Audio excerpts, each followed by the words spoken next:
Dalam perjalanan pulang, John melihat sesuatu yang menghancurkan hatinya. Ia mendapati istrinya sedang bermain air dengan pria lain, namun ia memilih untuk tidak langsung menegur di tempat. Ketika masuk ke sebuah hotel, John melihat kamar berantakan. Seketika, bulu kuduknya merinding. Saat itu, istrinya sama sekali tidak sadar kalau suaminya sudah pulang lebih awal. Menjelang senja, barulah sang istri kembali ke rumah. Ia kaget melihat John sudah di sana.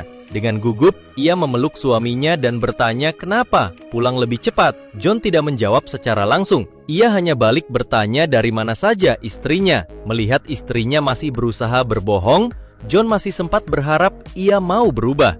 Sayangnya, sang istri hanya menjawab asal dan pergi begitu saja. Saat itulah John membongkar perselingkuhan istrinya. Ia langsung mengeluarkan pistol dan menembak tanpa ragu. Suara tembakan membuat para pekerja di luar berlarian dan mengetuk pintu.